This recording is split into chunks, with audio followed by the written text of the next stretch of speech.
Hi guys, I am Karishma. Welcome back to my YouTube channel. कैसे हो आप लोग? आई होप आप लोग सब बहुत अच्छे हो। और इस वीडियो में हम लोग बात करने वाले हैं IBPS RRBPO मेंस के बारे में, जो कि 10 तारीख को अब है। तो लास्ट फ्यू डेज में आपकी क्या स्ट्रैटेजी रहनी चाहिए? देखो, अगर मैंने जो आपको टू डू लिस्ट वगैरह शेयर करी थी, आपने वो प्रॉपरली फॉलो की है, तो अब तक आपकी जो प्रिपरेशन होगी वो ऐसी स्टेज पर होगी कि अब जो मैं चीज़ें आपको बताऊंगी वो ऐसी चीज़ें होंगी जो प्रैक्टिकल है, जो एग्जामिनेशन में वो चीज़ें होती हैं। ठीक है, जिसके बारे में ना आप लोग सोचते हो ना कोई बात करता है, बट वो एक्चुअली आपको फेस करनी पड़ती है। और ऐसे एग्जामिनेशन में जहाँ पे आपको कंसोलिडेटेड टाइम मिल रहा है, जहाँ आप लोगों के पास ऐसे सेक्शनल टाइम तो है नहीं, तो वो बड़ी मेजर चीज़ है कि आप कौन सा सेक्शन पहले पिक करते हो, कितना टाइम किस सेक्शन को देते हो। और ये नहीं कि सिर्फ आपने डिसाइड करके आप घर से चले गए और फिर उसी एग्जैक्ट चीज को आपने वहां फॉलो किया। आपको रिजिड नहीं होना है। आप लोगों को ना इतनी फ्लेक्सिबिलिटी रखनी पड़ेगी कि अगर वहां सेक्शन कैसा आता है तो उस हिसाब से आप खुद को मोल्ड कर पाओ सिचुएशन में। तो वो सारी चीजों के बारे में आपसे बात करूंगी। अगर आपने चैनल सब्सक्राइब नहीं किया है तो चैनल सब्सक्राइब जरूर कर लेना। आज दिन में जब हार्डली 10 दिन बचे हैं, 11वें दिन तो आप लोगों का एग्जाम है ही। अभी आपको करंट अफेयर्स पे फोकस करना है बहुत ज्यादा, और आपको कंप्यूटर पे फोकस करना है। अब बहुत सारे लोगों को लगेगा कि जो करंट अफेयर्स है उसका तो कोई सिलेबस ही नहीं है, डिफाइंड नहीं है, तो उस पर फोकस करके क्या फायदा मिलेगा। नहीं है, आई नो। और बहुत बार ऐसे आउट ऑफ द बॉक्स भी चीज़ें पूछी जाती हैं, एकदम इररेलेवेंट भी चीज़ें वो लोग पूछ लेते हैं, बहुत डिफिकल्ट आ जाता है। लेकिन ये सही स्ट्रैटेजी है, बिकॉज लास्ट में जब आप पढ़ोगे ना तो ये आपका रिटेंशन बढ़ाएगा। जब आप एक हफ्ते लास्ट में ये सारी चीज़ों को रिवाइज करोगे, अगर वहां पर 10 क्वेश्चंस भी ऐसे फंस गए जो आपने इस लास्ट वीक में पढ़े थे और वो वहां आ गए, सो आप लोगों के जो चांसेस हैं सिलेक्शन लेने के बाकी और लोगों से, वो बहुत ज़्यादा बढ़ जाएंगे।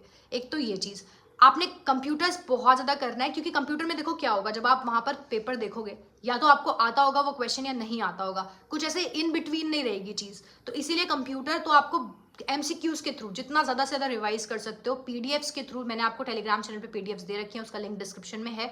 बाकी यूट्यूब पे मैंने जितने भी आपको सोर्सेज बताए, यूट्यूब पे साहिल चराहा सर हो गए या और भी कोई टीचर्स जो जिनको आप फॉलो कर रहे हो इतने दिन से, जो मैंने बताया है, बस उनके रिवाइज करते रहो उन वीडियोस के थ्रू। 2x पे वीडियो लगा के रिवाइज करते रहो। सिमिलरली करंट अफेयर्स भी 2x पे लगा के या PDFs पे क्विजेस दे के वो रिवाइज करते रहो, वहां से आपका पूरा सॉर्ट हो जाएगा। अब जो मेन सेक्शंस आपके आते हैं, एक तो आपका क्वांट हो गया, एक रीजनिंग हो गया, और तीसरा आपका हिंदी या फिर इंग्लिश। तो इनमें टाइम कैसे डिवाइड करना है और इनकी स्ट्रैटेजी आप क्या रहेगी आपकी? देखो, अगर इनका सही पैटर्न आपको किस तरह का पूछा जाता है अगर वो जानना है, तो वो आपको पता चलेगा मॉक टेस्ट से। तो इसीलिए प्रैक्टिस मॉक के मॉक का लिंक मैं आपको डिस्क्रिप्शन में दे रही हूँ, एक बार वो जाके चेकआउट करो। आई होप कि आप लोगों ने अब तक चेक कर ही लिया होगा और आप वहां से मॉक टेस्ट लगा भी रहे होगे। तो अब हमें बात करनी है इस चीज पे कि आपको टाइम कैसे डिवाइड करना है। देखो, हमने ना एक प्लान बनाना है कि हमें किस सेक्शन को कितना टाइम देना है, बट रिजिड नहीं होना है। मैं आपको अभी भी दोबारा ये चीज बोलूंगी। तो जैसे ही आपका मेंस का पेपर आएगा तो 2 घंटे के लिए 5 सेक्शंस आ जाएंगे। अब उस 5 सेक्शन में से सबसे पहले आपको कंप्यूटर एंड जनरल अवेयरनेस करना है, और आपने कोशिश करनी है कि इन दोनों सेक्शंस को आप 20 मिनट का ही टाइम दो ओवरऑल मिला के। ठीक है, बाद में हम आएंगे इसके ऊपर वापस कि आप 20 मिनट का स्टार्टिंग में क्यों दे रहे हो। लेकिन कंप्यूटर में तो आपको या तो क्वेश्चन आता होगा या नहीं आता होगा, बट हाँ, करंट अफेयर्स में बहुत बार ऐसा होता है कि आपने पढ़ा है बट उस टाइम नहीं स्ट्राइक कर रहा है, तो उसके लिए हम इस पे वापस भी आएंगे। लेकिन अभी वहां पे क्या आपको क्या करना है, ऐसे क्वेश्चन पे मार्क फॉर रिव्यू का एक ऑप्शन होता है, जिसको हम सारे एस्पिरेंट बहुत बस निग्लेक्ट कर देते हैं कि वो क्यों दे रखा है, बट वो किसी रीजन की वजह से उसको मार्क फॉर रिव्यू कर देना और आगे बढ़ जाना। वहां टाइम मत वेस्ट करना। फिर आप हिंदी या इंग्लिश के ऊपर आओगे, जो भी आपने अब तक चूज किया है करने के लिए। उसमें भी सिर्फ आपको 20 मिनट देना है, उससे ज़्यादा आपको अभी नहीं देने हैं। उस वाले सेक्शन में भी 20 मिनट में कोशिश करो कि मैक्सिमम नंबर ऑफ क्वेश्चंस कर सको। फिर मैं अगेन यहाँ पर यही बोलूंगी कि एक्यूरेसी का बहुत बड़ा ध्यान रखना। और इसके बाद जो आपके 2 मेजर सेक्शंस आएंगे वो आपके रहेंगे क्वांट एंड रीजनिंग।